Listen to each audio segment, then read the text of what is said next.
Hey guys, what's going on? Now, I'm gonna jump on this trend early because I haven't seen too many videos on this at all, and I've already had a few comments, quite a lot of questions at the track, seeing what I like about them.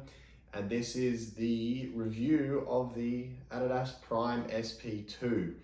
Now, not quite as much of a superstorm around then as when compared to when the Maxflies came out. When they came out of the Olympics in 2021, everyone was like, where are these spikes, the super spikes, the new generation? And now, Puma jumped on it, New Balance jumped on it, and finally Adidas have come out with their version of the super spike, the plate with the foam. And this was where a lot of the pro athletes during the Diamond League, the Pro Champs, the World Champs, and the Commonwealth Games, any Adidas sponsored athlete had these shoes, and everyone's like, where do we get these? And Adidas is very typical of them. They don't seem to sell publicly much of the shoes. They don't, it makes it very hard to get. And unlike the Nike Maxfly, as you can see in some other ones, there's been about 6 colorways since that have come out since this original one. Adidas, there might be one colorway next year, maybe, if you're lucky. So it's interesting how the companies go about releasing the shoe. Nike has been very easy to get pairs of these if you know the right places to go. These Adidas Prime SP2s, they were very hard to come by. Either you had to pay a lot of money, or you had to check the website every single day, or you had to, use a reshipping service. Anyway, that's enough about my comments between the two brands. Let's get into the nuts and bolts of what do I actually think of these shoes. So, on look, style, I kind of like the colors. When I saw them on social media and I saw them on the race days and stuff like that, I wasn't sure how much of a fan I actually was. But seeing them in person, I like them a lot better. And actually, egotistically looking at myself on videos, I actually do like the way they look. So that's pretty cool. As you can see, the difference is there's no bubble, that's the big thing, but there is quite a large layer of foam under the forefoot, and a little bit less foam than compared to the Maxfly to the heel. The spike plate is nice and stiff, just like that one. Can't bend it. So it's very similar stiffness. And underfoot, under first impressions, I was like, the heel toe movement that we get is very high. So the angle of the spike plate is quite stiff and quite high with the angle same as the Superfly. And when I first put them on, the shoe size itself is quite long. So the fit is a little bit longer than the Maxfly, but it's quite narrower. So you, as most SPs, if you've worn it Adidas before, you need to have a bit of a narrow foot to really fit into these spikes. So, in these 10 Maxflies, my foot's pushing the length comfortably, and the width fits in nicely. But then in the Adidas, my toe is a little bit in the same size, my toe is a little bit further away from the end, and it feels quite tight through the midfoot, and as you get to sort of the base of your foot, the metatarsals, it feels a little bit tighter there. So buyer beware.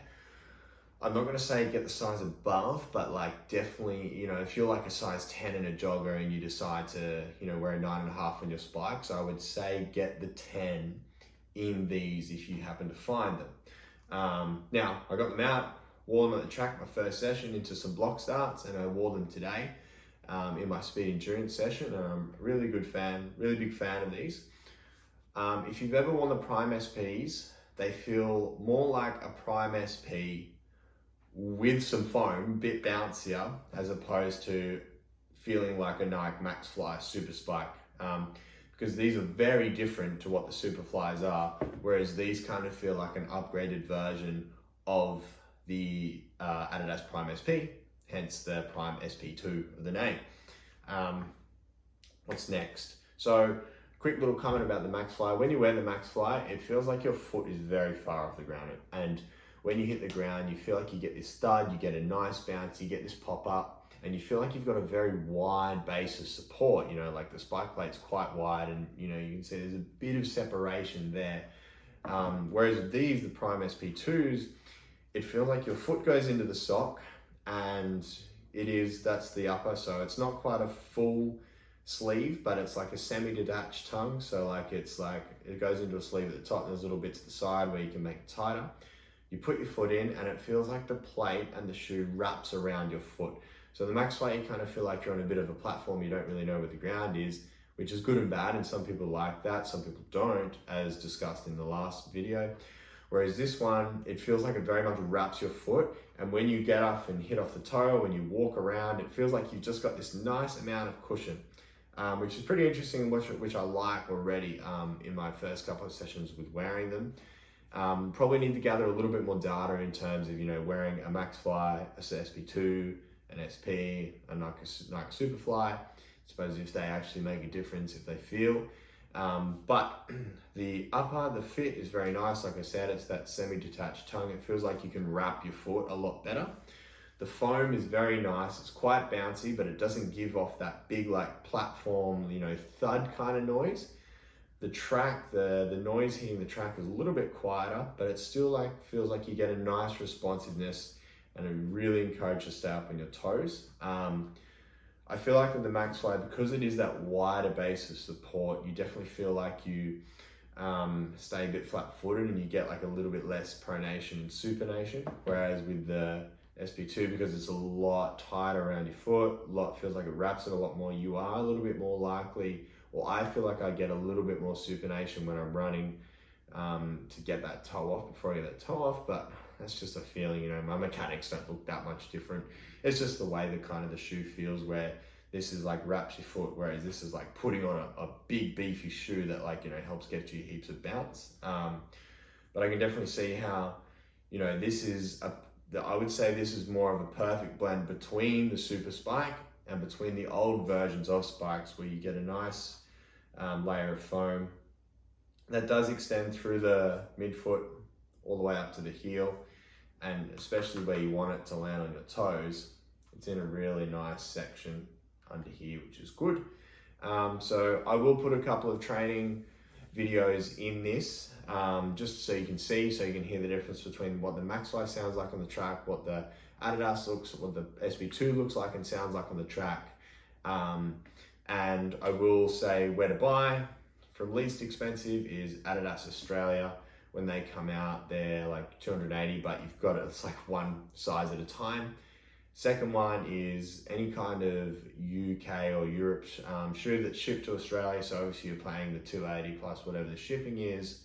If you're really desperate, you go to America and use a reshipping service.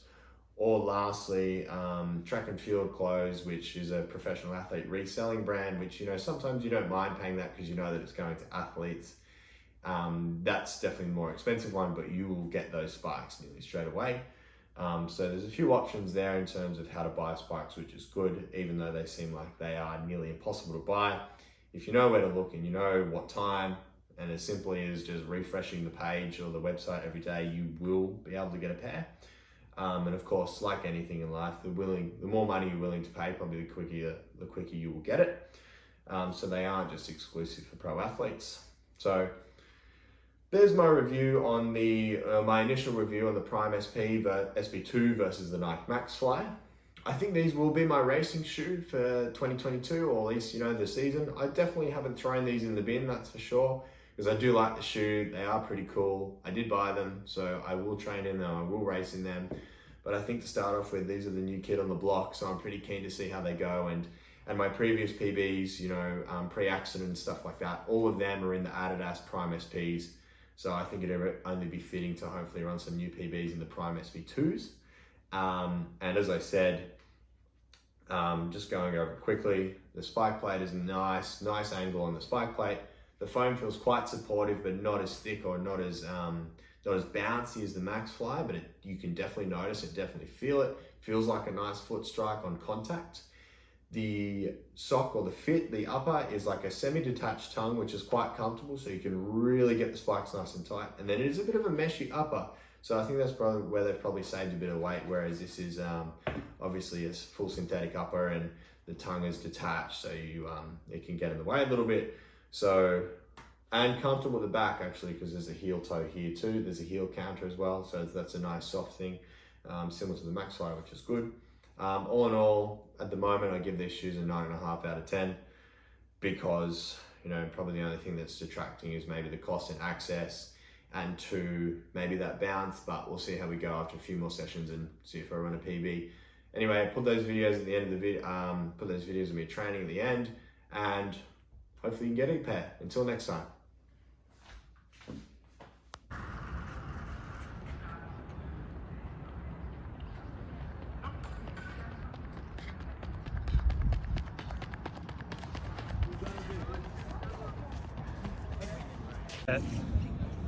Go! Go!